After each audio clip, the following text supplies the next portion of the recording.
Live from the Washington, D.C. area, it's the Inside Scoop. All the news that our viewers want to know. Now, here's the host. Good evening and welcome to Inside Scoop. I'm your host, Morgan Jameson. For this episode, we are joined by Delegate Marcus Simon, who represents the 13th District in Northern Virginia, encompassing all of this city of Falls Church and parts of Fairfax County. Delegate Simon, thank you so much for joining us on the show. Morgan, it is great to be here, and it's really great to be here in this chair. You know, I've been in that seat sometimes and I have to worry about all the technical aspects and trying to get us out right on time and the judgment that comes if I stop talking too soon or go too long. So I look forward to you having all that pressure. I just have to sit here and be a guest. You know, it wouldn't be the first time, but I'm so glad that you're able to do this and come talk to us about a whole host of topics this evening. Election integrity, lots of things that are going on as we have an election coming up right around the corner.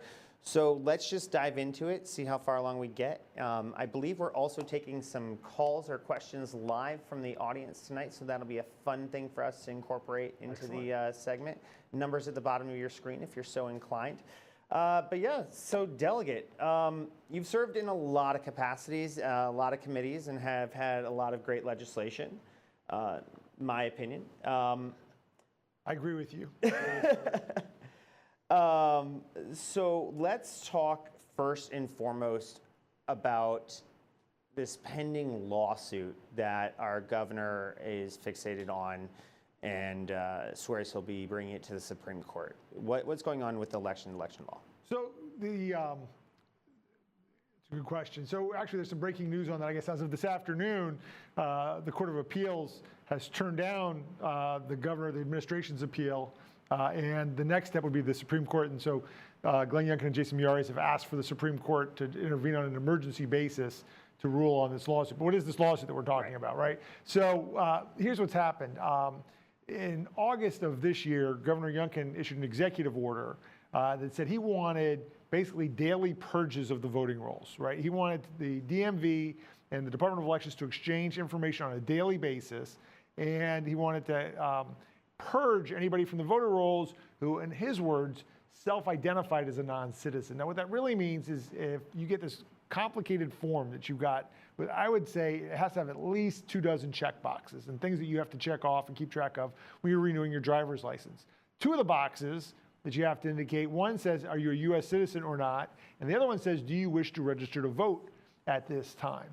And it's easy to get them confused because you might already be registered to vote. I've been registered to vote forever. I just need to renew my driver's license today.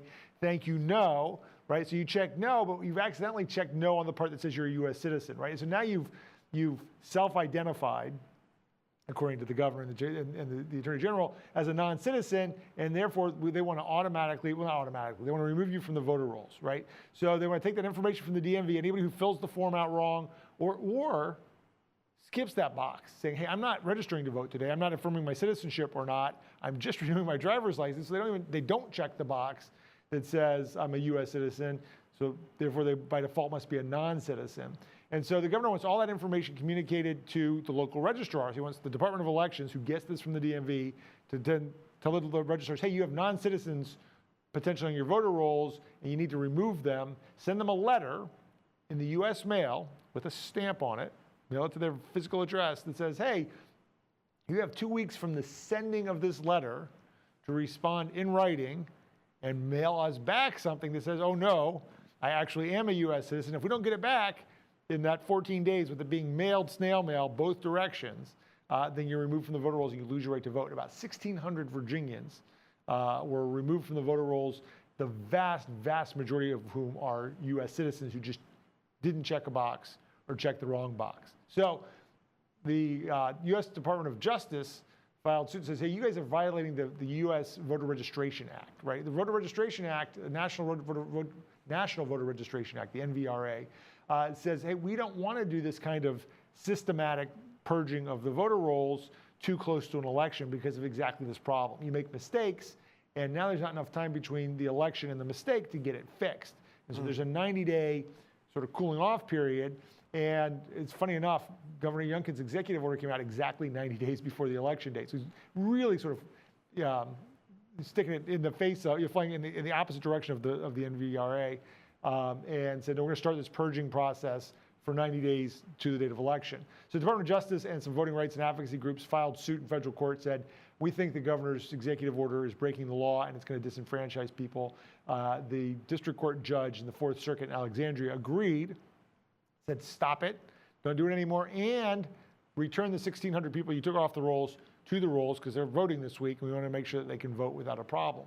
Filed for an emergency appeal to the Fourth Circuit Court of Appeals. A three-judge panel on the Court of Appeals unanimously agreed with the district court judge on a Sunday, right? So nobody's slow walking this or doing anything else. They said on a Sunday they met and issued an opinion that said, no, you guys have no chance, essentially, of prevailing. You, the state of Virginia, have no chance of prevailing at trial. You're going to lose because you've presented no evidence that these folks are, in fact, non-citizens that are trying to vote. In fact, all the evidence goes the opposite direction, that these were mistakes.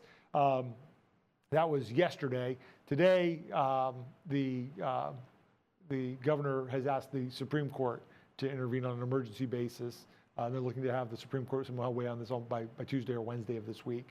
So we'll see what the Supreme Court does. I mean, it wouldn't be the first time that district courts and courts of appeals have all thought one thing, and the state of the law was one thing, and the Supreme Court with its new 6-3 supermajority says, actually we think it's something else. But that's sort of where it is right now. Now, I guess I want to say, this goes back a long way. I don't think this is, to understand what's really going on here, right? This isn't really about changing the outcome of Virginia's election legitimately. It's not about that even 1,600, this race isn't going to come down to 1,600 votes, even if they were right? It's not going to come down to 10 or 20 votes. Yes. This is about sowing doubt in the entire process, right? And that's why Governor Youngkin's been on Fox News and all these other outlets saying, oh my God, look what the federal government's making me do. The Department of Justice is making me put non-citizens, self-identified non-citizens back on the voter rolls because they're trying to steal this election from you. And I think it's about what happens after the election, really, more than anything else. If you say it enough with a straight face, it must be true. We're going to just keep doubling down and keep saying it and repeating it. There's something you mentioned about the mail portion of that I'm pretty curious about. What are the odds of that return, the mandatory return address being a business reply envelope, if there was a reply envelope in general? I know that that's something you and I have discussed before about what is the government paying for when it comes to postage. Yeah. But I am very curious if you know anything about that. I don't know. It's a good question. I don't. There's no rules around this, right? This is a relatively new thing. So the letter goes out, and they have to respond to it. I don't know if they even get like you said, get a stamped envelope so they can respond to make it easy or hard. It probably is up to the individual registrars.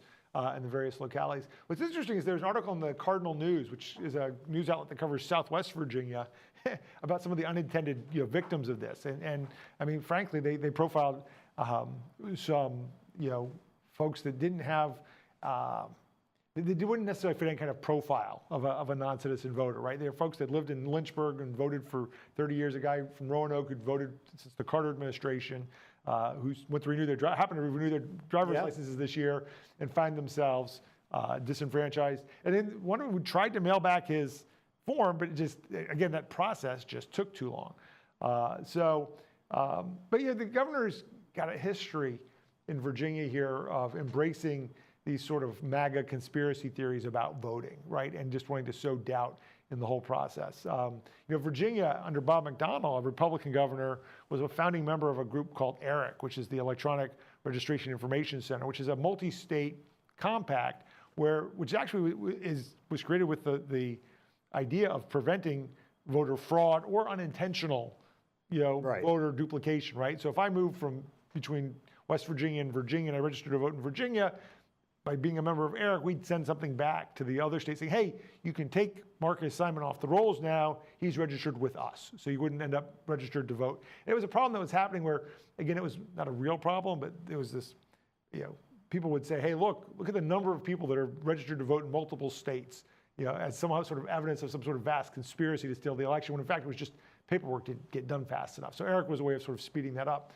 Well, a conspiracy theory on the right kind of bubbled up among right-wing news outlets and websites. I think Breitbart or one of those groups said something that ERIC was a left-wing conspiracy. Again, founded by Bob McDonnell and Ken Cuccinelli, right, in 2009. but it's somehow become now a left-wing conspiracy to track people's data and steal their personal information. And so the governor pulled us out of ERIC. That was about a year and a half ago, maybe 2 years ago. So this isn't the first time that the governor's like, what is the cause? So the cause du jour right now, right, what the Trump campaign is talking about is illegal aliens. And Elon Musk, spreads these conspiracy theories that we're bringing people across the border for the purpose of registering the vote and letting them vote. So that's the new, conspiracy theory. And so the governor's found a way to sort of inflame that and draw some attention to himself, which he enjoys, and to this idea. And again, it creates a narrative, if you're not paying attention to the details, where you can say, the federal government suing me to force me to allow self-identified non-citizens to vote. But that definition of how you self-identify as a non-citizen, that little modifier kind of gets snuck in there, which just means somebody who made a mistake. Not to drag on that too far. It's okay, we can drag it as far as you want. With our governor being term limited, it almost raises the question of is this a genuine interest behind the wanting to make sure that the rolls are as clean and accurate and authentic as possible, or what other motivating factor there is there? And I don't want to opine on that at this time, but it does make you wonder.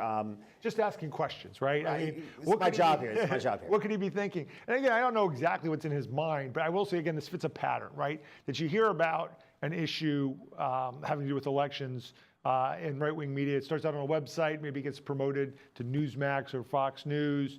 You hear about other states or other governors taking some sort of action, and then you see our governor feel like he needs to get in the game. And he cooks up a scheme to do something like this. Again, we've seen it with Eric and pulling us out of that. We've seen it with this particular theory. And he has a history of not being, I think, particularly embracing of an expansive view of voting. I mean, I think Democrats in Virginia have said, look, the system works better when more people participate. Mm-hmm. Now, obviously, we only want people that are entitled to vote to participate. We want safeguards. We want safe, secure in elections that we can all have confidence in. But generally speaking, it's nice to be on the right side of this and also be on the partisan side. But for Democrats, we do better when everybody has a chance to vote. So all we're trying to do is make sure everybody has a chance to vote. Absolutely, absolutely. Well, that all sounds fantastic. I feel as though we've covered a lot of ground. This is Inside Scoop. I'm your host, Morgan Jameson. Please stick around and join us while we've got Delegate Marcus Simon here talking to us about all things election integrity leading up to our general election, which is just next week. Stick around. We'll be right back. Thank you much. It's a beautiful day out here. Sunny today with light breezes, giving way to clouds in the afternoon. We could see some light precipitation to moderate precipitation later on, followed by powerful storm-like conditions. 90 miles per hour winds are expected. Authorities are asking everyone, stay indoors. Come on, that's it. Let's go.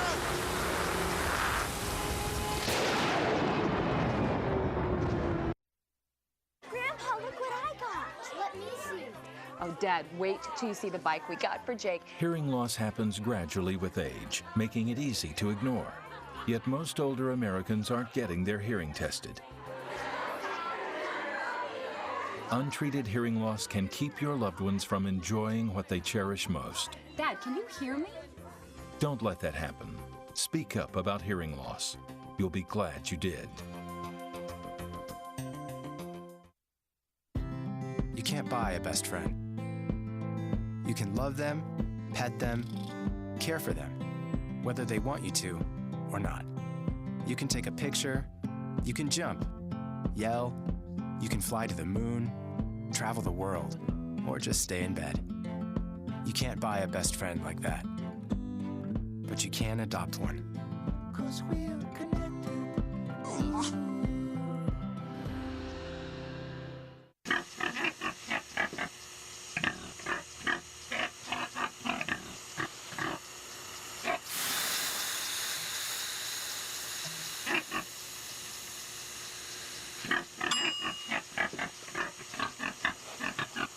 Cook foods to the right temperature using a food thermometer. 3,000 Americans will die from food poisoning this year. Keep your family safer. Check your steps at foodsafety.gov. We're back to the Inside Scoop. Here again, your host. Welcome back to Inside Scoop. I'm your host, Morgan Jameson. We are joined with us this evening by Delegate Marcus Simon. Delegate, thank you so much for sticking around, not running away. That is my fear on this show, is people who wear their running shoes and just bolt out of here after the first segment. So thanks for sticking around. We are talking all things election integrity, voting. We've got a very important, probably the most important election of our lives coming up here in just a few days. So before we got to the last break, Delegate Simon, you were talking about a lot of conspiracies and things of that nature that are being spun up all over, which kind of diminishes the integrities and the protections that we've tried to build that full faith and credit into our election system. What are some of the things going on now here in the Commonwealth that are taking away from what we have going for us and the great work you've done as far as our election integrity? Well, so, we have one of the odder stories that's out of sort of southwest or western Virginia, out of Waynesboro, city in Virginia, near Shenandoah County, about 26,000 or 23,000 people there. But the electoral board there, and I guess to back up for a second. So in Virginia, one of the legacies, I guess, of the bird machine, but the spoil system. So the governor's party in Virginia gets to appoint two. So every locality has a 3-member electoral board. So all of our elections are handled at the local level at localities. There's a 3-person electoral board, 2 from the governor's party and 1 from the party that's out of power. So with Governor Youngkin's election in 2021, all of our electoral boards went from 2-to-1 Democrat to 2-to-1 Republican. All right, so now in Waynesboro, city of Waynesboro, you have an electoral board with 2 Republicans and 1 Democrat. And not just any 2 Republicans, but 2 very, I would say MAGA Republicans. At any rate, they've gotten the idea in their head that we can't trust the vote, I don't call them the voting machines, the vote counting machines. Okay, so in Virginia, we don't use voting machines anymore. Everybody votes on a paper ballot, and you guys have been there to vote. You use if you ever took a standardized test in the, I don't know, the 80s, 90s when I did, you had to fill in a little Scantron form, right? So you fill in the bubbles as fully as you can. And all we had use, those in my generation too. All we use, I'm a boomer here, right? But Gen X, but anyway. All we use the machines for is to count the ballots, right? They're not connected to the internet. They don't do anything else except for count the bubbles that are put in. So the 2 Republican electoral board members in Waynesboro have come up with this theory that violates the Virginia state constitution, which says that the tallying of votes has to be done in public. What that means is when you get ready to feed everything to the machine and get the count, the public should be invited in. Morgan Jameson, if you want to come watch us feed the things in the machine, you can do that publicly. Their contention is no. What's happening inside the machine is secret because we don't know how the machine works. We don't understand the specific electronics and the programming that causes the photo to hit the black and register that as a voter, not a voter, whatever. We don't know enough about how that works. And so what's happening inside the machine is a secret to us. And so using voting machines violates the Virginia Constitution, and we need to stand around and count every single ballot, handwritten ballot, by hand, or it's not a valid election.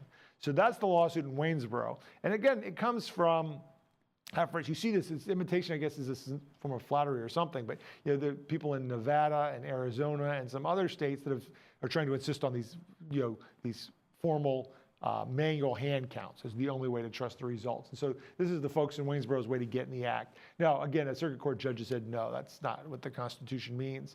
But they've said that they're not going to vote to certify the results from their locality unless there's a hand count done, because they've taken an oath to uphold the Constitution. That's what they think the Constitution says.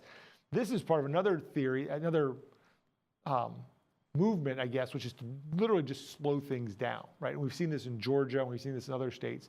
That if we can slow down the certification, force somebody to sue them, to take them to court, to get a court date, that somehow we can get past some of these deadlines for the Electoral College. And I think there's a desire amongst some Republicans to throw the whole election to the House of Representatives. We know that there was evidence, there was a plan to do that in 2020.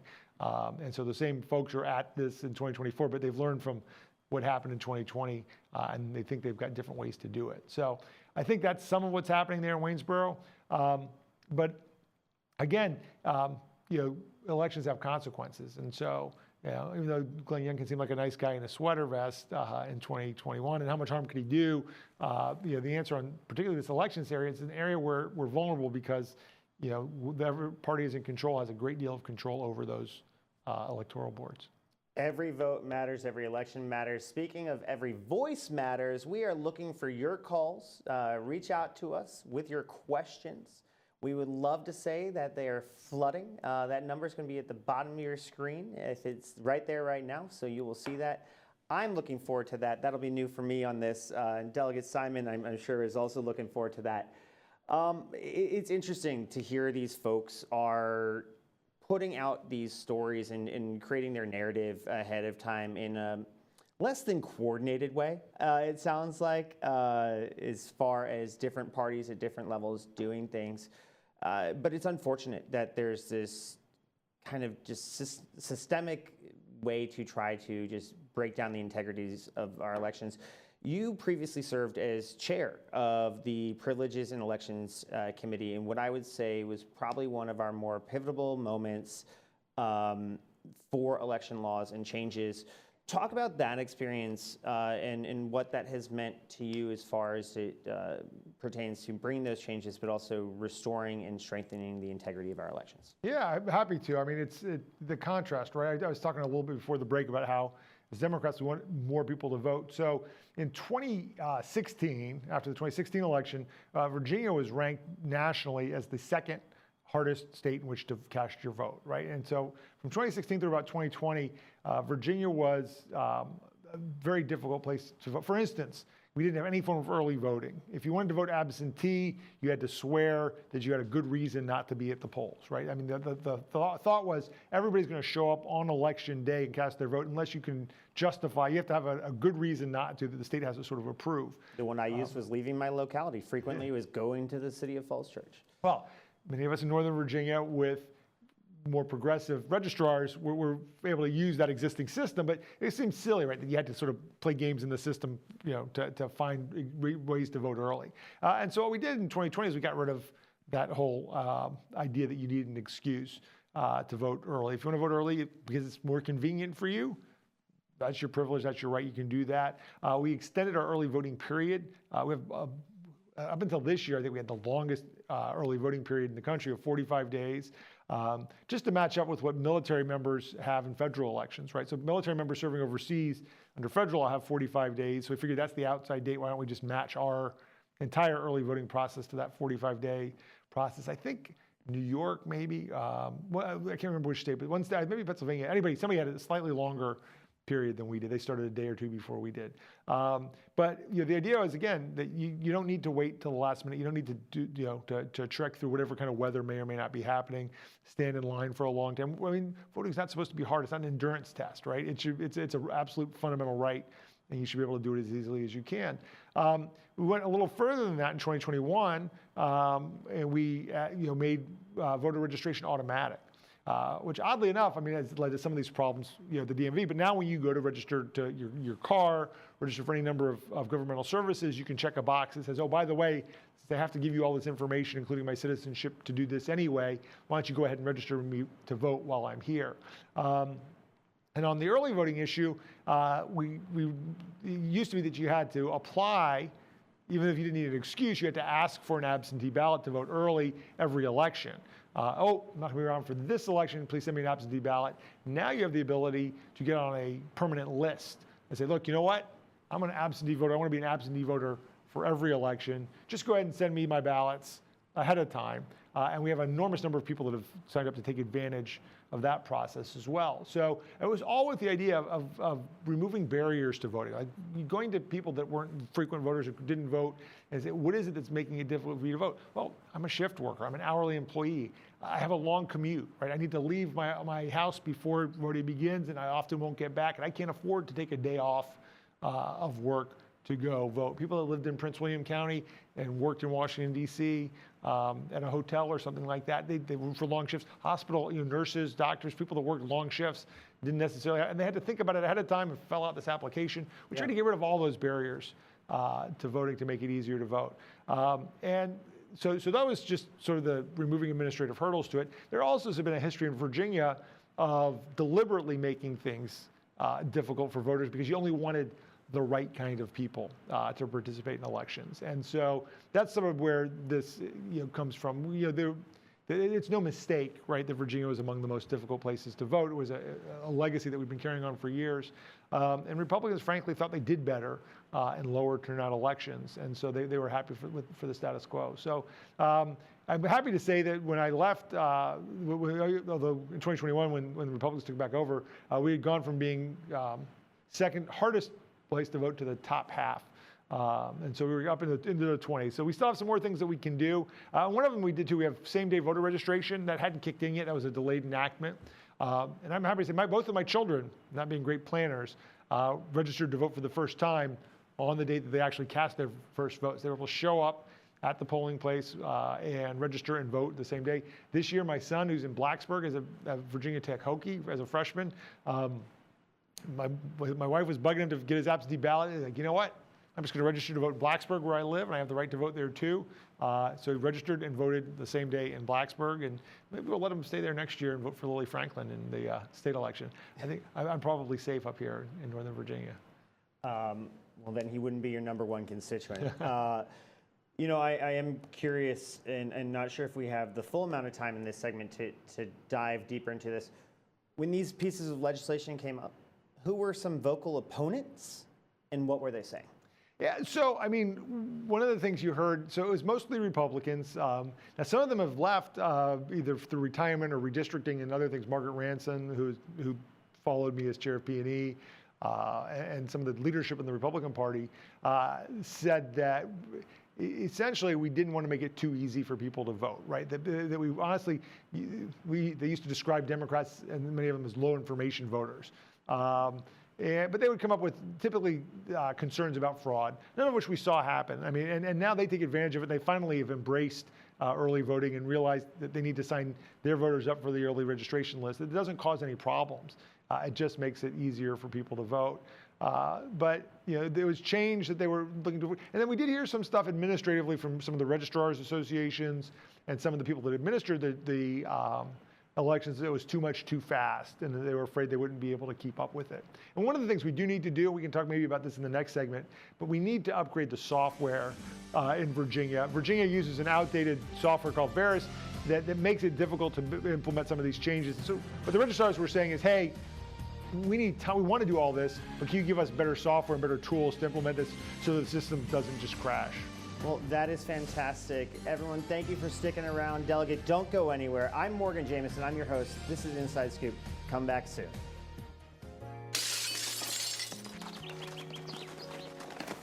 Nice going, Spencer. I can't believe we broke Old Man Hennessy's window. Correction, dude. You broke. I just threw the ball. This is really bad. What are we gonna do? We? Go to the door, ask for the ball back. Are you serious? It's my ball, Myrtleback. You're so dead. I'd run away. Yeah, to Uruguay. Kiss your life goodbye. Sorry. Let's go. See ya. You never mean you're well. Nice one. Some friends you are.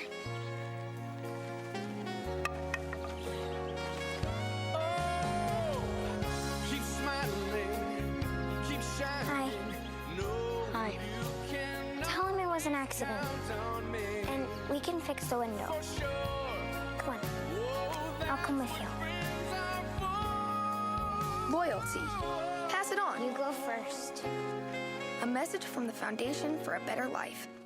One day these rats were playing in the woods. Well, it's a matches and that's no good. Listen to smoke before you give it a try. Only you. Don't play with matches. Don't play with fire.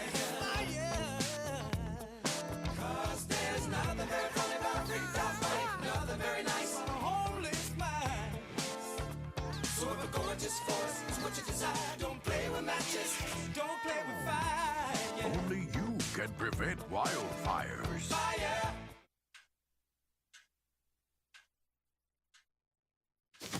Awkward. I'm the awkward silence. You try to avoid me, then there I am again. But an awkward silence can be a great thing. Like Kelly here is about to demonstrate. You haven't really been yourself lately. Are you okay? Find out how you can help a friend with their mental health at seizetheawkward.org. We're back to the Inside Scoop. Here again, your host. I'm your host, Morgan Jameson. This is Inside Scoop. We're joined by Delegate Marcus Simon. We're talking all things elections. We've got an important one coming up right around the corner. Your last day to early vote is November 2nd, this coming Saturday. Delegate, right before the break, we were talking about some of the opponents to election upgrades, modifications. You were mentioning that there was some slowdowns and some things that we were stuck with our softwares.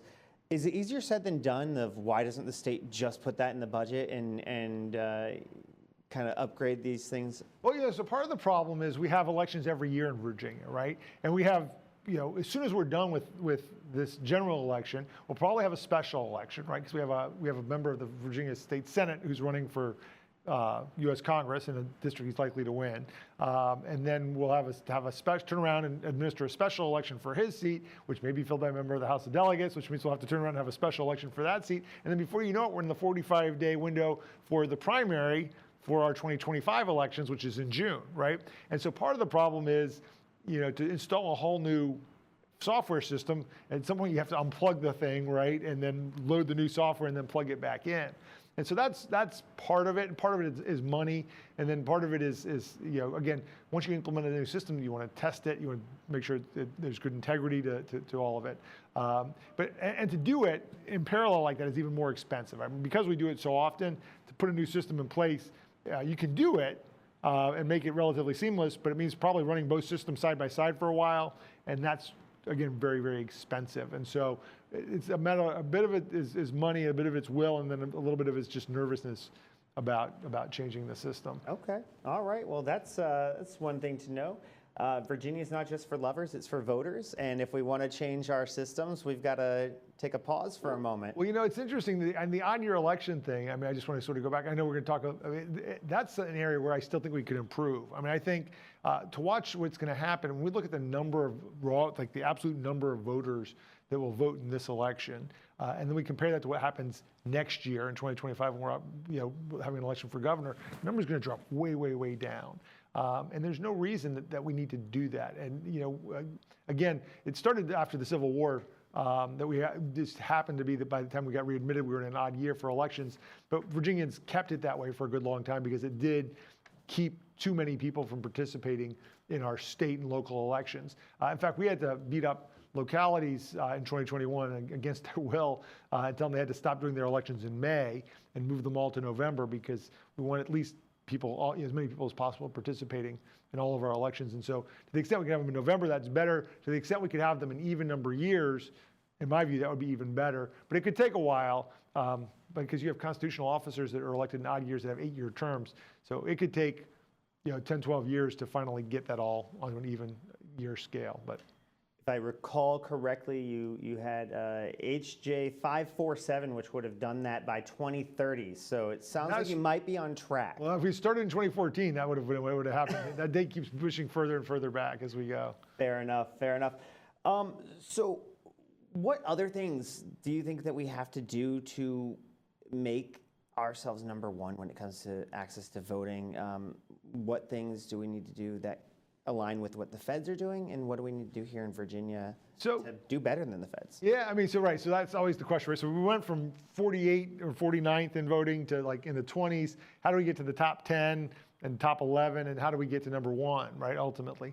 And so we can look at what some of the states that are ranked above us do. One, and we're sort of taking some intermediate steps there. So the permanent absentee list is a step towards what some states like Oregon and Arizona and other places do, which is they mail a ballot to everybody.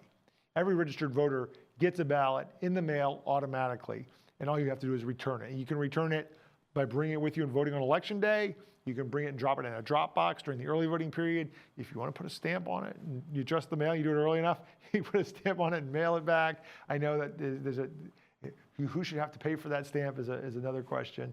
But at any rate, I can imagine a day or a time, right, where not only when you register to vote, you Again, you automatically get a ballot delivered to you. You don't have to go find it. You don't have to ask for it. You don't have to know it's coming.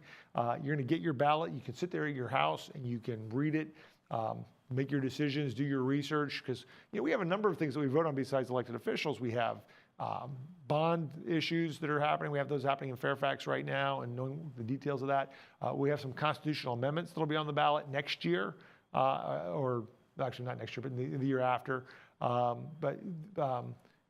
We'll have some big things that people want to read through. So I think it improves voting in that sense, but also everybody has a ballot. It's pretty easy to return it. If I didn't ask for it, but I know I'm registered to vote, I've got it. Might as well fill it in and get it back. And it makes it easier for campaigns to sort of chase them down. Like, hey, I know you have a ballot, right? I know you got it. You're on my list. What can I do to help you, get it filled out and return and make sure that you guys cast your vote? So that'd be one thing we can do. I think, again, we're getting closer with the same-day voter registration, too, and any barriers to registering to vote, idea that you had to do it in advance. We did get rid of our photo ID requirement, in Virginia, and so that people, our photo ID requirement was so onerous. I mean, I know it sounds on its face like, hey, it's a pretty straightforward thing. Just show me a picture ID of who you are. Well, you had people in retirement homes that had let their driver's licenses expire because they didn't drive anymore. So they had a picture ID that looked enough like them. You couldn't use that under Virginia's voter ID law because it was not a current or valid photo. It had expired and you couldn't use it anymore. A passport that expired, you couldn't use. Well, I'm not traveling internationally anymore in my 90s, but you couldn't use that. And so it was a real barrier to some folks voting. And so we just said, who needs it? Because the fact is, there is no real evidence of any in-person voter impersonation fraud. Now, I know we did have the 17-year-old relative of a certain governor who showed up and insisted he could vote at 17 under a mistaken. You can register at 17 if you're going to be 18 for that general election, but you cannot vote. What we don't see is people, again, going around, looking up names in a phone book and showing up at polling places saying, I think I'm that person.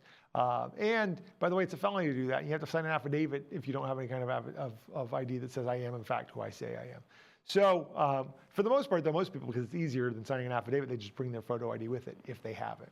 I think we've come a long way. There are a few more things we can do, but I could see, again, a day when everybody gets a ballot, everybody can return it during a long window of time in any number of ways that whatever suits them and makes them happy. If they want to go show up and stand in line to hand it or run it through the machine like we do and have coffee and donuts with their neighbors and friends, you could do that. If you want to put it in the mail, if you want to drop it in a Dropbox, you can do that.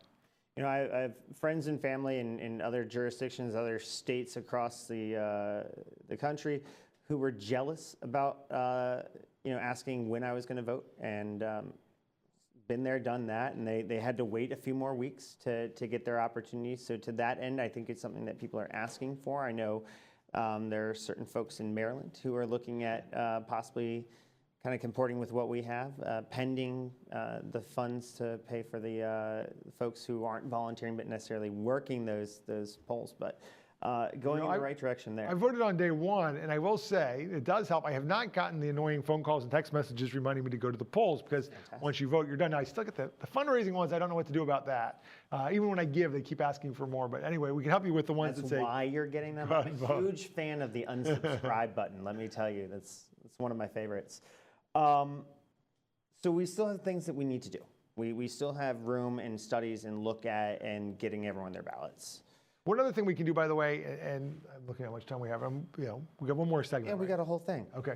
So one of the things that we can do, and speaking again, the governor and a pattern of sort of not being pro-voting, Virginia needs to pass a constitutional amendment to automatically restore the voting rights of people that have been convicted of felonies after they've served their sentence. Virginia is one of the only states where the only way to get your voting rights back in Virginia is for the governor to individually restore your voting rights. Governor McAuliffe tried to restore the voting rights en masse of all convicted felons who had served their time. The Virginia Supreme Court said you can't do that, and so he had to sit there one at a time. Probably not quite one at a time. It was going pretty quick, flipping through them. Most individual signatures a governor's ever done, I'm sure. Right. But that process needs to be automatic. And once folks have done their time, they've served their sentence, they automatically restore to the rolls. And we did have a fairly expedited process under Governor McAuliffe and Governor Northam. Governor Youngkin has slowed that process down. And people that work in that space and people that work with returning citizens to try and reintegrate them, lower recidivism and things by helping people reintegrate fully into their communities have noticed a marked slowdown in the process for restoring people's civil rights and their voting rights in particular. So that needs to be made automatic. I think we'll have a constitutional amendment that'll pass the General Assembly this January for a first reference. We'll have an election and then do that again and then get it on the ballot. Okay. So that's another place where we could certainly use some improvement in Virginia, because I'd be frankly all for not taking away somebody's right to vote just because they're convicted of a felony. Some states, Maine and Vermont, have never done that, in the District of Columbia. But at any rate, we ought to be restoring them as quickly as we can once people have served their time. And if I'm not mistaken, that might be a provision possibly in the John Lewis Voting Rights Act that our U.S. Senator Tim Kaine is being a champion of right now. So I think that might be in there, but there's definitely a lot. There's definitely a lot. Well, and part of the problem is the state has had to pick up some of the slack. In fact, we have a Virginia Voting Rights Act that we adopted in Virginia in 2021, Delegate Cia Price put in, because the feds have stopped really enforcing much of the National Voting Rights Act. That's why the John Lewis Voting Rights Act is necessary to reverse some of these Supreme Court decisions where they've really backed off federal enforcement. Things like moving around polling places without telling everybody, or reducing the number of places that people can vote. And we've seen that in some other localities that have been taken over, as I was talking about earlier, with these 2-to-1 Republican electoral boards. They've shortened the hours. So we tell them in state code what days they have to be open. We don't necessarily tell them what hours. So after hours voting has been curtailed. The number of places that they have to have it has been reduced. The number of satellite voting offices has gone down. And so the Virginia Voting Rights Act is supposed to prevent that from happening. The Attorney General is supposed to intervene when localities do stuff like that. Unfortunately, you're only as good as the Attorney General that you've got to enforce it. But we have a good Virginia Voting Rights Act. We just need to elect officials that'll be more aggressive, I think, in enforcing its terms. That is absolutely true. I guess when you get to pick and choose what it is that you are doing, and this is, of any party, it's how are you getting that done, and what is the agenda or belief behind that, right? I do fundamentally believe that most elected officials like yourself are acting what they believe are the best interests of the people that they represent. And I think that is one of the things that makes it difficult for us as citizens and just people, residents, to remember, is that despite these divides, that folks are legitimately trying to do things that they think is the right thing to do. And it sucks and it hurts, but it's what they think is the right thing to do. But yeah, but you have to wonder about your priorities. You can file a lawsuit to challenge all these people that check the wrong box. Can we go after these localities that are reducing the number of polling places? Yeah. Well, stick around, folks. This is Inside Scoop. I'm your host, Morgan Jameson, with fabulous guest, Delegate Simon. We'll be right back after this break. So, I just moved in with this family, and it's embarrassing. The little one, he likes to go outside and crawl around in the giant litter box. I don't know what he's doing. I mean, I was born and I knew how to use the litter box. Look at that. That's disgusting. Oh, poop already. You're making me nervous. Oh, okay, I can't look at this anymore. I really hope he grows out of this, for his sake. So how was work? It was 1,300 hours. My math class from 302 was in the trenches. Davy Roth had it the worst. Fractions were coming at him left and right. He just didn't get the damn things. 2 days ago, I tried to teach him what 1/4 of 1/2 was using different sizes of blocks. Yesterday, I tried again by dividing up pizza. Both missions failed. Oh, no. But today, I was ready. I created a combat math game where the only way to beat the enemy is to out-fraction them. Davy conquered every last denominator. My game was so successful, the principal is deploying it to math squadrons all over the school. Anywho, how was your day? Oh, today my boss treated the office to salad wraps. Salad wraps. I know. 150 over 90. 180 over 111. 160 over 110. I had a stroke. This is what high blood pressure looks like. You might not feel its symptoms, but the results from a stroke are far from invisible or silent. If you've come off your treatment plan, get back on it, or talk with your doctor to create an exercise, diet, and medication plan that works for you. Go to loweryourhbp.org. If I would have followed a treatment plan, I would not be in this situation. We're back to the Inside Scoop.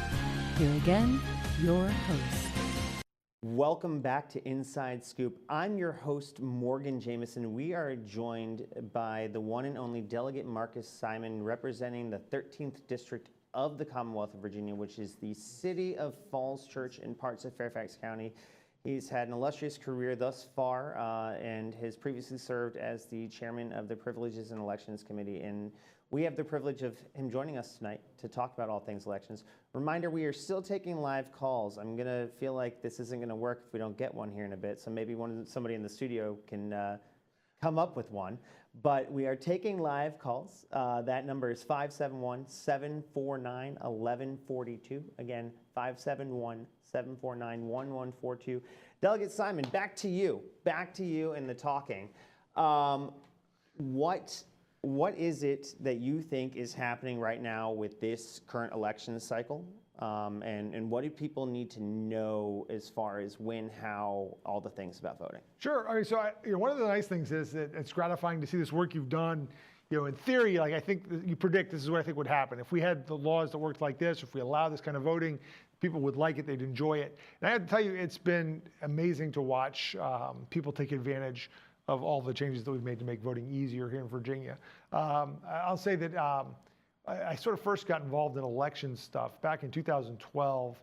I served on a committee, Fairfax County appointed a committee, and our good friend Kate Hanley, I think, chaired it, to try and figure out what went wrong in 2012, why we had polling places that they're supposed to close at 7 that had to stay open until 8, 9, 10 o'clock at night because the lines of voters were going out the door. And funny enough, actually, we have paper ballots in Virginia. I know that's, conspiracy theorists all want them. We've had them, it had nothing to do with any kind of conspiracy theory. We implemented paper ballots after the 2012 election because a lot of localities were using touch screens, which seemed like a nice, modern kind of ATM way to vote. The problem was only one person could vote at a time. And like we were talking about in the last segment, we vote on a lot of things, bond issues, constitutional amendments, sometimes things you need to read. And it turns out if you give people paper ballots, you can set up at almost no charge a bunch of tables and little paper carols, and people can go cast their votes. And they can all be filling out the ballot at the same time. And then the only thing they have to do is feed it through the machine. So we did it more for speed than anything else. But it's great to watch people not have to worry about waiting in line on election day, right? That was one of the things. You're in line, stay in line. Stay in line. Although people seem willing to stay in line. On Sunday, I was at the Tysons Piment Regional Library on a Sunday afternoon. Maybe it's because the Commanders game wasn't until later, but we had people lined up out the library to go cast their votes early. And so the system works. I mean, people are able to use it. And we actually set a record this Saturday, which is the second Saturday in which all of our Fairfax County satellite locations are open, a record for that. We have almost as many people have voted in 2024 early as voted in all of 2020 early in person. So, and we still have a week to go, or almost another, and we have another weekend. Typically that last Saturday before Election Day is the busiest of the early voting period. So we're likely to break the record for early voting. People have become accustomed to it. I mean, I do think some of it is Republicans have finally embraced it, so it's not just one party that's showing up to vote early. That might be driving some of the numbers up. But also young people are turning out in bigger numbers than we've seen because we have an ability. Now, once you vote, we know your demographics. We can sort of compare how that looks. And you have more people 18 to 24 voting than have voted early or voted at all previously. It makes me, I mean, I know we don't do, we're talking about policy, not politics here, but it makes me feel a little bit better about some of the polling we've seen. I think there's a huge number of unpolled voters who are showing up and casting ballots that aren't showing up in any public opinion polls because they don't answer their phones for unknown numbers. They don't even respond to text messages from sketchy kind of folks saying, I'm doing a public opinion poll. They don't respond to any of that. So they may not be showing up, but they're showing up at the polls, the actual polls, the polling places to cast their ballot. Well, not only that, I know that there's been some words that have been going around recently on some larger media outlets saying, these polls are reflective of likely voters. If you've already voted, you are no longer a likely voter. You have voted, so are they reaching out to you to begin with because you have not been able to skew them? When your first screening question is, are you likely to vote in the upcoming election? Like, I already did. Well, wait, that doesn't fit, right? So we're not going to poll you anymore. And some of them have to adjust the methodology well, how did you vote? But those are different. Especially with all the options that we've got going on, thanks to you and many of your colleagues and some great leadership that we've had over the years. Now, tell me, what is it when you all get into caucus and you say, what are our priorities and how are we moving things forward? How do you pick and choose who carries what legislation when it comes to voting rights and access to the ballot or legislation broadly? How do you say, I want to be this one, or how does it get assigned? Well, everybody wants to be all of the things, right? I mean, but it's interesting. I mean, you look at people that have relevant experience, be that professional experience or life experiences. The Virginia Voting Rights Act was carried by Delegate Cia Price in the House and by Senator Jennifer McClellan. At the time, she was a state senator in the Virginia State Senate, both of whom could tell stories about sitting around their family table, listening to their relatives talk about having to take literacy tests and pay poll taxes and things to vote, right? So these people have lived experiences. They had family members that had to overcome some of these Jim Crow era voter restrictions. And so, who could question their passion and their commitment to the cause of voting rights? And so sometimes that's the right person to have carry that legislation. And frequently we'll get everybody in the caucus to co-sponsor it. Sometimes it has to do with committee assignments. I mean, sometimes, frankly, it has to do, if you want to be real honest about it, with politics. So somebody who's in a difficult district and needs to have a signature win, or who needs to be able to have a camera stuck in their face so they can get their face on TV or in the newspaper just because they want to raise their profile. So sometimes a safe district Democrat from an area where they're going to win no matter what doesn't necessarily do some of the heavy lifting on those. We do some of the heavy lifting behind the scenes. But those are some of the things that go into it. I mean, who's got a life experience? Is there some poetry, I guess? Is it poetic justice, right, to have somebody who's historically been a victim of voter suppression carrying bills to expand voting and make it easier? But some of us are wonky, too, and some of us get bills. Skylar Van Valkenburg, civics teacher from Henrico County, carried a bunch of bills on the real specific mechanics. He did the permanent voter absentee list, because that was sort of a wonky, how does this work? How do we get the mechanics of this work with the registrars? And he was, again, being a civics teacher, was a great spokesperson for that particular piece of legislation. Which I think that one is very interesting, the way it's working. I had to learn about that a little bit recently on a different locality, had a primary that I was paying attention to, and when you're projecting a certain threshold of people who are requesting or on this list initially, especially since it's partisan, learning that number is then 4 or 5 times larger than what you thought was really interesting, just to see how many folks are engaging in how they're participating with this. Right, because Virginia doesn't have, a lot of people don't realize, and people call themselves a registered Democrat or registered Republican. They always laugh in Virginia because, no, you don't register by party here. But because, again, if you're signing up for that permanent absentee list, you have to specify which party's primary ballots you'd like to have automatically mailed to you. If you want primary ballots. If you want primary ballots, right? Do I want primary ballot? And if so, again, it's all about checking boxes, right? Which we know can be problematic. But if so, which party's primary ballots do you want? So it does start to give us a little bit of intel about people's partisan leanings and things like that. Interesting. So there's good, bad, and unintended when it comes to some of these pieces of legislation. And I'm sure that's something that you all also talk about and you're willing to work through. And I'm sure that there's going to be a lot after this current election that will be just thought of. Anything that you're anticipating as far as things that might need to get legislated based on what you're already learning? Well, we'll see. I mean, like I said, we do learn from the mistakes of the past. And again, the shift to paper ballots came out of the really long lines that we saw in 2012. And so, how do we fix that? And it was a thoughtful process, and we tried to involve everybody in it. And again, I think there was a win for everyone in that. And so we'll have to see what happens. Is the 45-day voting period just the right length? Too long? Not long enough?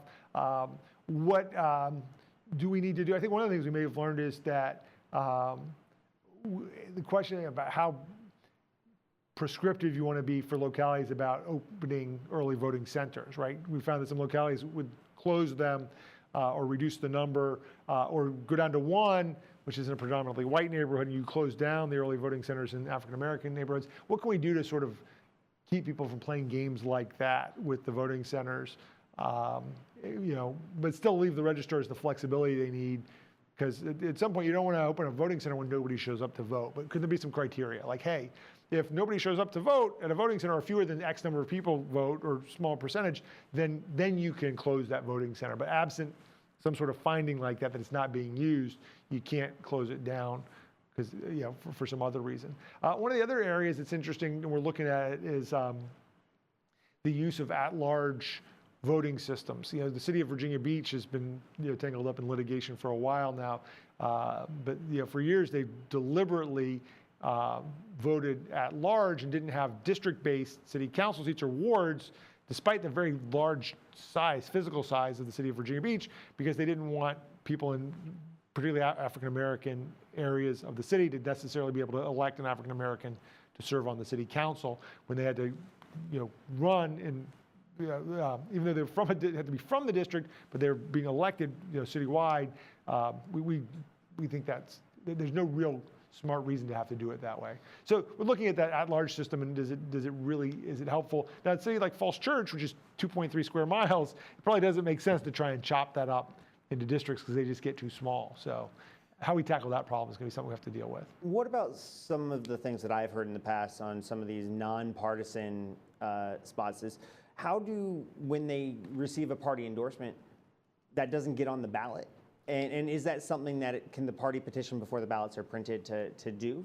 Well, so that's a controversial one. We've had some questions about that. The constitutional officers in particular, they seek party nominations, your treasurers, your commissioners of the revenue, your sheriffs, and there, in areas like Northern Virginia, it'd be really helpful, we think, to be able to identify the Democrat or put a D next to somebody's name because they don't have to worry about people looking at the sample ballot. We also have some more left-leaning constitutional officers in other parts of the state that say, please don't put a D next to my name. If you put a partisan ID next to my name, I'll never, I've been doing this for 24 years, but I'll never be reelected again. So that one is not as simple as it sounds. There are sort of two sides to that story.